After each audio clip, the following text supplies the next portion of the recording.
हाय, hello, नमस्कार. कशा आहात तुम्ही सगळे? तर आत्ता वाजल्यात सकाळचे 5:30 आणि सकाळी 5:30 वाजता बाहेर इतकं शांत वातावरण असतं, म्हणजे बिलकुल पण गाड्यांचा आवाज नाही, काही नाही. बरं वाटतं आणि आता थोडी थंडी देखील पडलेली आहे. तर तुम्ही बघू शकता एवढं छान वातावरण आहे. तर आज आहे ना, मी तुमच्यासोबत माझं जे मॉर्निंग रुटीन आहे ते शेअर करणार आहे आणि सोबतच मी आरुषच्या टिफिनसाठी आहे ना, कढाई पनीर बनवणार होते. तर रेस्टॉरंट स्टाईल कढाई पनीर मी कसं बनवते ते मी तुमच्यासोबत शेअर करणार आहे. आणि आज आहे मंगळवार. आज कार्तिकी एकादशी देखील आहे, त्याच्यामुळे मला त्याची देखील बरीच तयारी करायची होती. पुण्यामधून मी देवांसाठी नवीन वस्त्र पण घेऊन आलेली आहे. तर ते म्हटलं की कोणत्या तरी चांगल्या दिवशीच आपण घालावे. तर म्हटलं आज कार्तिकी एकादशीला देखील सगळं काही व्यवस्थित होऊन जाईल. तर आरुषला ना पनीरची भाजी खूप आवडते, त्याच्यासाठी मग मी अधेमध्ये बनवतच असते आणि त्याचं चाललेलं होतं की मम्मी मसाला पनीर बनव. तर म्हटलं आज त्याला टिफिनमध्ये देईन आणि त्याला खूप आवडतं, त्याच्यामुळे त्याच्या ब्रेकफास्टच्या टिफिन आणि त्याच्या लंचच्या टिफिनला सेमच दिलं तरी त्याला आवडतं, त्याच्यामुळे दोन्ही टिफिनमध्ये आज हेच आहे. तर इथे कांदा आहे ना, मी बारीक नाही कट केला आहे, मोठा मोठा ठेवलेला आहे, कारण आपल्याला हा नंतर मसाल्यामध्ये वाटून घ्यायचा आहे. त्याच्यामुळे मग मी कांदा आणि टोमॅटो मोठा मोठाच ठेवलेला आहे. तर इथे वाटण्यासाठी आहे ना, मी कांदा, टोमॅटो आणि थोडेसे काजू घेतलेले आहेत, कारण काजूने ना थोडीशी ग्रेव्ही अशी वाढते आणि याला छान आपल्याला परतून घ्यायचं आहे. सोबतच मी इथे थोडे खडा मसाला देखील ॲड केलेले आहेत.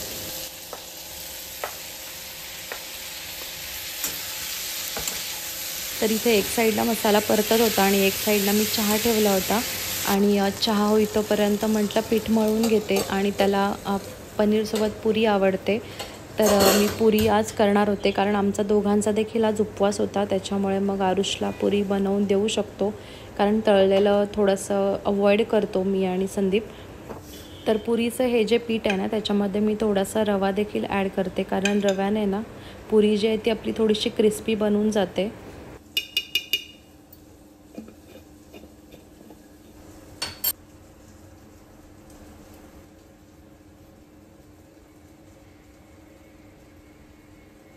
तर पीठ मळून झालेलं आहे आणि सोबतच माझा चहा देखील झालेला आहे. तर पीठ थोडा वेळ सेट होईतोपर्यंत मी चहा पिऊन घेते आणि थोडा वेळ ना रिलॅक्स बसायला भेटतं, कारण नंतर दिवसभर तर बिलकुल पण वेळ नसतो, काही ना काहीतरी कामं असतात. तर ही जी सकाळची वेळ आहे ना, ती थोडीशी बरी वाटते, म्हणजे शांत वाटतं. तर चहा पिताना शांत बसावं असा विचार केला ना, तरी डोक्यामध्ये भरपूर विचार असतात दिवसभराच्या कामांची. त्याच्यानंतर आरुषला काय द्यायचं आहे, स्पृहाला काय द्यायचं आहे, हे सगळं काही डोक्यामध्ये असतं आणि त्यासोबतच चहा आपला पिला जातो. तर आता जो मसाला आपण बनवला होता ना, तो मी वाटून घेतलेला आहे आणि आता मी तो छान थोडा वेळ परत परतून घेते आणि त्याच्यानंतर त्याच्यामध्ये आपल्याला पनीर ॲड करायचं आहे.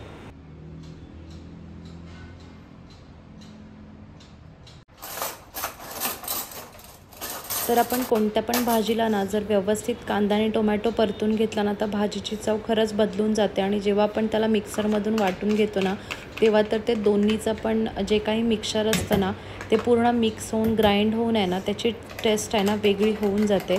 तर तुम्ही आधीमधी पण अशी कोणती पण भाजी बनवत असाल तर हे ट्राय करू शकता. आणि या ग्रेव्हीला देखील तुम्ही बघा एवढा छान कलर आलेला आहे कांदा, टोमॅटो आणि काजूचा, आणि टेस्ट देखील त्याची तशीच लागते. आणि एकदा म्हणजे आता मी परतून घेतलं आहे म्हणून मग परत परतायचं नाही असं नाही आहे. जेव्हा आपण त्याला परत थोडा वेळ तेलामध्ये परतून घेतो ना, तेव्हा अजून त्याची टेस्ट बदलून जाते. तर इथे आता मी सगळे जे मसाले आहेत, आपल्याला जे काही मसाले हवे ते सगळे मसाले टाकून घेते. हळद, तिखट, मीठ, त्याच्यानंतर मी फक्त मीठ मसाला म्हणजे आपलं जे मटन मसाला आहे ना, तोच ॲड करते. मी गरम मसाला जनरली वापरत नाही.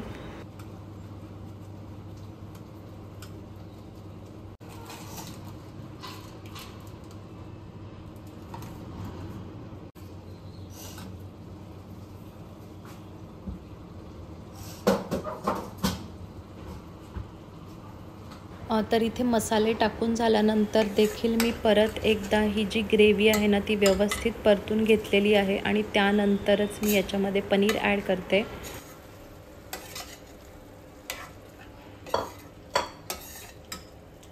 तर वाटणाला जितकी मेहनत केली आहे ना, तितकं ते सगळं वाटण आपल्या भाजीमध्ये गेलंच पाहिजे. त्यासाठी जे आपल्या मिक्सरच्या भांड्याला इकडे तिकडे लागलेलं जे वाटण असतं ना, ते देखील मी वाया घालवत नाही. तर त्याच्यातच गरम पाणी टाकून आहे ना, हे मी पाणी आता भाजीमध्ये ॲड करून घेते. आणि जेव्हा आपण भाजी करतो ना, तेव्हा गरम पाणीच ॲड करा. त्याच्याने देखील आपल्या भाजीची चव आहे ना, ती मेंटेन राहते.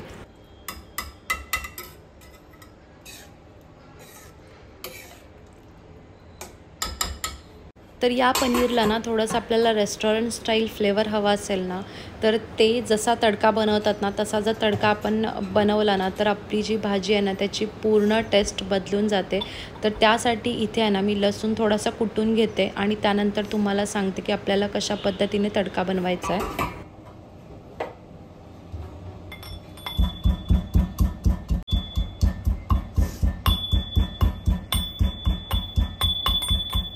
तर हे जे रेस्टॉरंटमध्ये ज्या काही भाज्या आपण खातो ना, त्याच्यामध्ये जास्तीत जास्त बटर ॲड केलेला असतो. त्यांची जी भाजी असते ना, ती बटरमध्येच त्यांनी परतलेली असते. त्याच्यामुळे त्याची टेस्ट एवढी झालेली असते. पण आपण जनरली बटर एवढा वापरत नाही. पण कधीतरी पनीरची जी भाजी आहे ना, ती अशी तुम्ही केलीत ना, तर तुमच्या मुलांना नक्की आवडेल. तर इथे मी तडका पॅनमध्ये बटर घेतलेलं आहे आणि त्याच्यामध्ये मी लसणाची जी फोडणी आहे ना, ती करून घेणार आहे. तर जितका आपण बटर ॲड करू तितकी टेस्ट बदलून जाते. तर इथे हा लसूण थोडासा परतून घ्यायचा, म्हणजे थोडासा असा क्रिस्पी होई तोपर्यंत, आणि नंतर आपल्याला आपल्या पनीरच्या भाजीमध्ये ॲड करायचा आहे.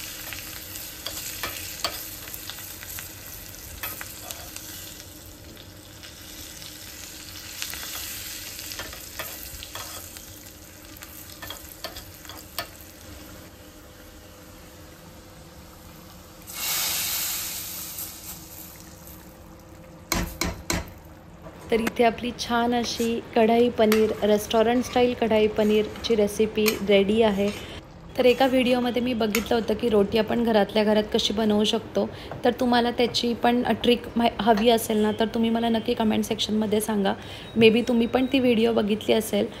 तर मी आहे ना, तर तशा पद्धतीची देखील रोटी बनवते. म्हणजे त्याच्यामध्ये आपल्याला तेल बिलकुल लागत नाही. तर ती जी रोटी आहे ना, ती खरंच चांगली लागते. तर आत्ता फक्त मला आरुषसाठी टिफिन बनवायचा होता आणि स्पृहासाठी, तिला पुरी खूप आवडते, तर तिच्यासाठी पुरी बनवून ठेवायची होती. त्याच्यामुळे मग मी आज तेलामध्ये म्हणजे तळायचाच विचार केला, नाही तर रोटी देखील मी घरामध्ये बनवते. तर तुम्ही बघू शकता, ही जी पुरी आहे ना, ती छान अशी फुललेली आहे, कारण आपण त्याच्यामध्ये रवा ॲड केलेला आहे. तर रव्याने पण पुरीची जी टेस्ट आहे ना, ती खूप बदलून जाते. तर माझ्या इथे पुऱ्या होईतोपर्यंत ना, आरुषने पूर्ण आवरून घेतलं होतं त्याचं म्हणजे तो जनरली सगळं आवरून घेतो, त्याला फक्त सगळ्या गोष्टी भेटल्या पाहिजेत. त्याच्या पुरत्या पुऱ्या बनवून आहे ना, मी त्याचा टिफिन इथे भरून घेते. तर तुम्ही बघू शकता, पुऱ्या छान अशा फुललेल्या आहेत. आणि हा एक जो डबा आहे ना, त्या डब्यामध्ये आहे ना, बिलकुल पण लिकेज होत नाही आणि इकडचं तिकडे तर बिलकुल पण होत नाही. म्हणून मग अशा ज्या ग्रेव्हीच्या भाज्या आहेत ना, त्यांच्यासाठी असे टिफिन बरे पडतात. तर इथे मी बदाम भिजवलेले आणि त्याच्यामध्ये परत थोडंसं पाणी ॲड केलेलं आहे, कारण दुपारी तो जेव्हा जेवणार ना, तेव्हा ते सुकून जातील बदाम आणि मग त्याला साल काढता येणार नाही. त्याच्यामुळे मी त्याच्यामध्ये देखील थोडंसं पाणी ॲड केलेलं आहे. ना तरी ऐन टायमाला थोडीशी गडबड होतेच, तर माझं देखील तुमच्यासारखंच आहे. तरी पण आत्ता म्हणजे आरुष स्कूलला गेल्यानंतर थोडा वेळ जो निवांत भेटतो ना, त्या निवांत वेळेमध्ये आपल्या आवडीची गाणी लावून एक 5 ते 10 मिनटं सेल्फ केअरसाठी दिली पाहिजेत. आणि आज आहे ना, एकादशी पण आहे, त्याच्यामुळे हेअर वॉश करायचा होता आणि मी रात्री कधीच ऑइलिंग करून झोपत नाही, सकाळीच ऑइलिंग करते. तर आत्ता मी जर ऑइलिंग केलं, त्याच्यानंतर जी काही आवरावर आहे ना, ती आवरावर होईतोपर्यंत तेल केसांमध्ये बरंच मुरून जातं. तर आता मी इथे तेल लावून घेते. शांत असं थोडा वेळच भेटलेला होता, कारण आता स्पृहा देखील खूप लवकर उठते, तिला देखील आता खूप जास्त वेळ ती झोपत नाही, तिची झोप खूप कमी झालेली आहे. पण याच्यामुळे ना थोडंसं डोकं शांत होतं आणि पुढची जी कामं आहेत ना, ती देखील पटापटा होऊन जातात. तर त्यानंतर आता मी परत दुसरे जे कामं आहेत, म्हणजे बेडरूम आवराआवरी आहे, ते सगळं काही आहे ना, ते करून घेते. आणि आता ना स्पृहामुळे आहेत ना, बेडशीट्स देखील बरेच खराब होतात, त्याच्यामुळे मला 2 दिवसांनी बदलायलाच लागतात. तर इथे मी पहिले बेडशीट चेंज करून घेते, पूर्ण बेडरूम आहे ना, ती आवरून घेते आणि त्यानंतर अंघोळ वगैरे करून स्पृहाला देखील सोबतच अंघोळ घालून देवपूजा करून घ्यायची आहे. आणि ठरवलं होतं की लवकर देवपूजा करायची, पण कधीतरी म्हणजे ऐन टायमाला असा गोंधळ होतो आणि नाही होत, तिची काहीतरी चिडचिड असते, भरपूर काय काय कामं असतात त्याच्यामुळे होत नाही.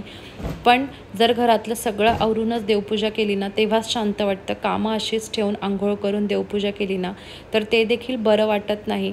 घर व्यवस्थित स्वच्छ असेल ना तेव्हाच देवपूजा करायला बरं वाटतं, शांत वाटतं. तर बेडवरच्या पिलोज देखील आजकाल बेडवरती नसतात, कारण त्या खराब होऊन जातात. त्याच्यामुळे मग मी ड्रॉवरमध्येच ठेवते. पण आज आता तुमच्यासोबत व्हिडिओ शेअर करते त्याच्यामुळे इथे बेडवरती ठेवते.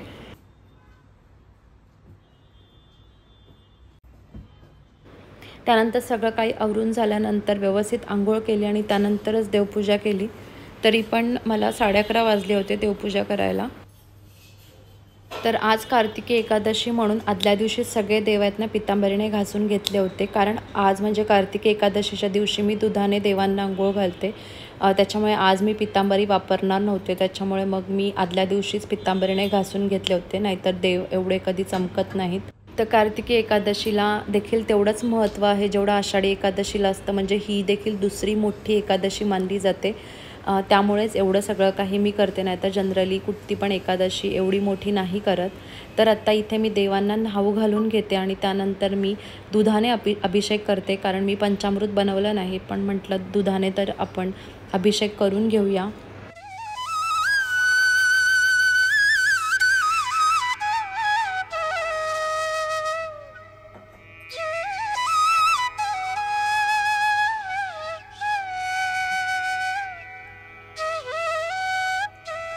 तर मी पुण्यामधून आहे ना, माझा जो गणपती आहे तो खूप मोठा आहे. तर त्याच्यासाठी मोठं असं उपकरण पण घेऊन आले होते. तेवढं मोठं उपकरण माझ्याकडे आधी नव्हतं.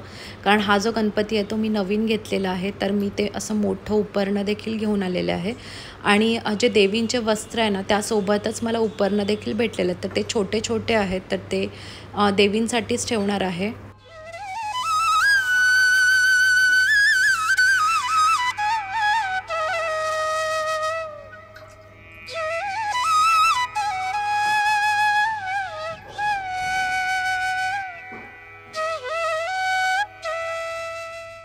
तर मी आज आहे ना सगळ्याच देवांना अभिषेक करून घेतलेला आहे. तर हे जे पाणी आहे ना ते मी झाडांना घालते.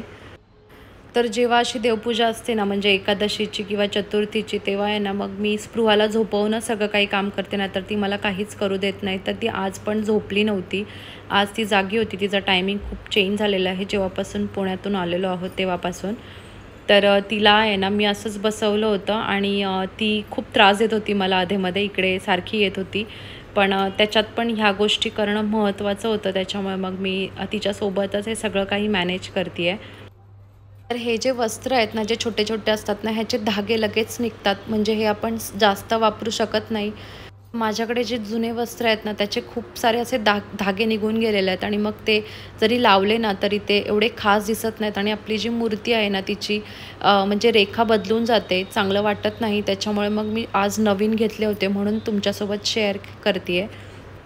तर इथे तुम्ही बघू शकता आज मी मळवटं देखील भरलेली आहेत. तर मळवटांनी ज्या आपल्या देवी आहेत ना, त्या एवढ्या सुंदर दिसतात. तर आज सकाळी जेव्हा टीव्ही लावली होती ना, तेव्हा लाईव्ह पंढरपूरचं म्हणजे विठ्ठल आणि रुक्मिणीचं पूजा दाखवत होते. तर तेव्हा एवढं सुंदर वाटत होतं ना त्यांचं रूप. तर त्याच्यामध्ये आहे ना विठ्ठलाला जसं त्यांनी कुंकू लावलं होतं, म्हणजे हळदीच्या लेपनावरती त्यांनी कुंकू लावलं होतं, तसंच मी आज लावणार आहे. तर या ज्या अशा छोट्या-छोट्या मूर्त्या आहेत ना, त्या बघा वस्त्र लावल्यावरती एवढ्या सुंदर दिसतात आणि हे जे छोटे-छोटे वस्त्र आहेत ना, ते असे बसत नव्हते. तर त्यांना मी नंतर आपली जी सेफ्टी पिन आहे ना, त्याच्याने सिक्युअर करून घेतले. तर इथे मी पहिले विठ्ठलाला आहे ना, हळदीचं असं चौकोनी बनवून त्याच्यावरती कुंकवाने छोटासा टिका लावून घेते आहे. तर हे एवढं छान दिसतात ना, तर आपल्याला रोजच्या टायमाला आहे ना असा वेळ भेटत नाही खूप निवांत. पण जेव्हा एकादशी चतुर्थी असते ना तेव्हा आपण ह्या गोष्टींसाठी वेळ काढतो आणि हे जे रूप आहेत ना हे असे आपण बनवतो तर घरामध्ये आहे ना इतकं प्रसन्न वाटतं. धूप जरी आपण घरामध्ये लावली ना तरी देखील प्रसन्न वाटतं. त्या वासामुळे का होईना घरामध्ये शांतता वाटते. तर धूप तर माझी ऑलमोस्ट सकाळ संध्याकाळ आणि अधेमध्ये पण मला असं वाटतं की आता घरामध्ये थोडा वेळ धूप लावावं, तर तेव्हा देखील मी अधेमध्ये लावते.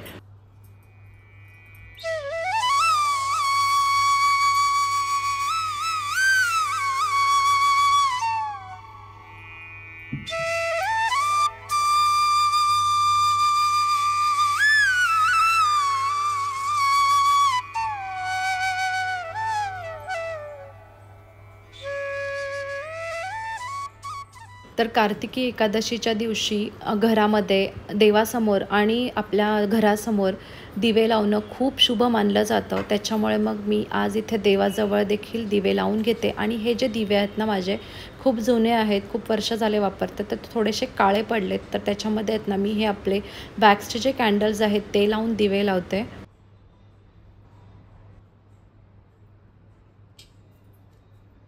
आणि आज आहे ना मला म्हणजे सकाळी आहे ना वेळ भेटला नाही घरासमोर रांगोळी काढायला, त्याच्यामुळे रांगोळी देखील मी संध्याकाळी काढणार आहे आणि तेव्हाच मी बाहेर देखील दिवे ठेवेनच. तर इथे आता माझे दिवे लावून झालेले आहेत. मला देवासमोर देखील रांगोळी काढायला खूप आवडते, पण स्पृहा बिलकुल पण ठेवत नाही.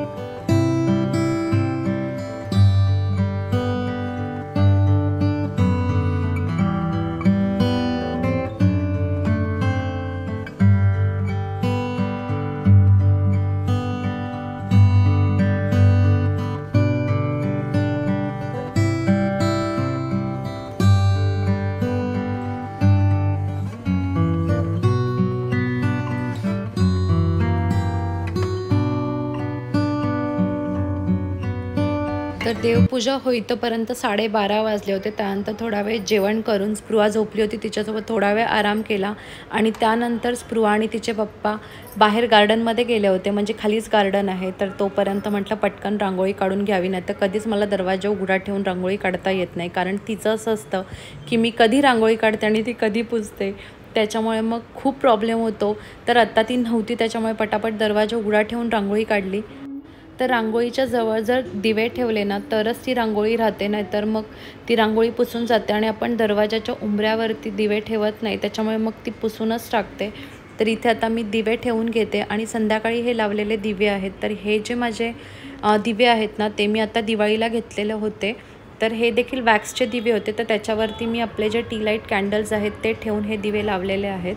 तर इथे मी आत्ता संध्याकाळी बाहेर देखील धूप लावलेली आहे. आणि इथे टी व्हीवरती आहे ना मी एकादशीची गाणी लावलेत, त्याच्यामुळे थोडंसं अजून शांत वाटतं आहे.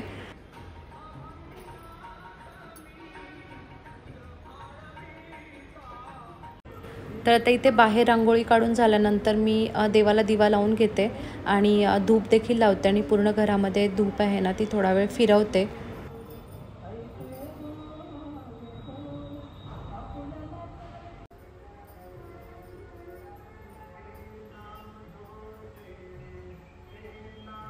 त्यानंतर सकाळचा जो काही पसारा होता ना टेबलवरतीच होता तो, आणि तसाच ठेवला होता आणि आराम केला होता, कारण खूप दमले होते. तर तो आता मी पहिले आवरून घेते आणि त्याच्यानंतर मला संध्याकाळी आहे ना जास्त काही बनवायचं नाही आहे, कारण एकादशी आम्ही दुसऱ्या दिवशीच सोडतो. तर आता मला खिचडीच बनवायची होती आणि मी दुपारी भिजवून ठेवलं होतं साबुदाणा. त्यामुळे मला रात्री मला माहिती होतं की मला जास्त काही जेवणाचं बनवायचं नाही आहे, त्याच्यामुळे मग मी थोडा वेळ आराम केला. नाहीतर काय होतं, संध्याकाळी जर पूर्ण जेवण बनवायचं असेल ना तर ह्या एक्स्ट्रा कामांना संध्याकाळी बिलकुल पण वेळ भेटत नाही. त्याच्यामुळे मग हे काम जेव्हाच्या तेव्हा करते. पण आज थोडंसं रिलॅक्स वाटलं दुपारी आराम केल्यानंतर आणि मगच टेबल आवरलेला आहे.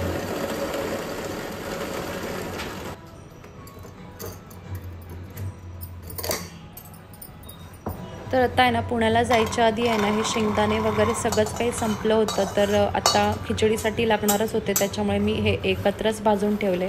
आणि जेव्हा शेंगदाणे भाजून आहे ना त्याचे साल काढूनच वाटलं ना की ते असे पांढरे शुभ्र दिसतात. जर तसेच वाटले ना तर ते आपले जी खिचडी आहे ना ती थोडीशी रेड होते, तर ते मला बिलकुल आवडत नाही. त्याच्यामुळे मग मी इथे व्यवस्थित थंड करून शेंगदाण्याचं साल काढूनच वाटून घेते.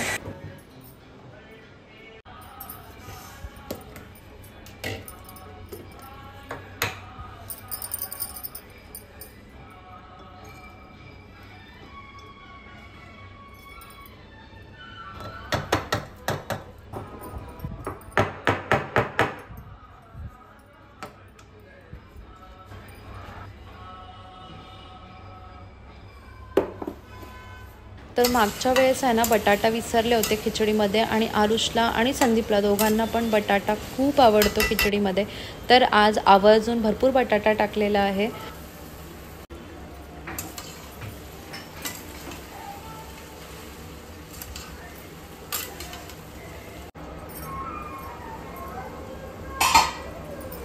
तर खिचडीचा असा लाल कलर आवडतो, त्याच्यामुळे मी इथे थोडंसं लाल तिखट, की जे बिलकुल पण तिखट नसतं ते तिखट टाकलेलं आहे आणि नंतर मी वरून शेंगदाण्याचं कूट टाकते. अशा प्रकारे आपली सिंपल अशी खिचडी झालेली आहे. मी काही याची रेसिपी शेअर करत नाही आहे. आय नो तुम्हा सगळ्यांना माहिती आहे खिचडी कशी बनवायची. तर इथे संदीपची प्लेट रेडी आहे, माझी देखील प्लेट रेडी आहे. तर आम्ही आता इथे जेवण करून घेतो. आणि आजचा हा दिवस तुम्हाला कसा वाटला? मी जास्त काही शूट केलेलं नाही आहे, पण जेवढं काही शूट केलेलं आहे ते तुमच्यासोबत एडिट करून शेअर करते. तर कसा वाटला आजचा व्हिडिओ मला नक्की कमेंट सेक्शनमध्ये सांगा. व्हिडिओ आवडली असेल तर लाईक करा आणि तुम्ही चॅनलवरती नवीन असाल तर सबस्क्राईब करा. तर इथे कॅमेरा ठेवला होता आणि स्पृहा आहे ना स्टँड हलवत होती, त्याच्यामुळे तो कॅमेरा आहे ना तो मूव्ह झालेला आहे आणि मी तसंच एडिटिंगमध्ये टाकलेलं आहे. आय होप तुम्हाला हे आवडलं असेल. तर भेटूया अजून एका नवीन व्हिडिओमध्ये. तोपर्यंत तुमची काळजी घ्या. Take care and bye.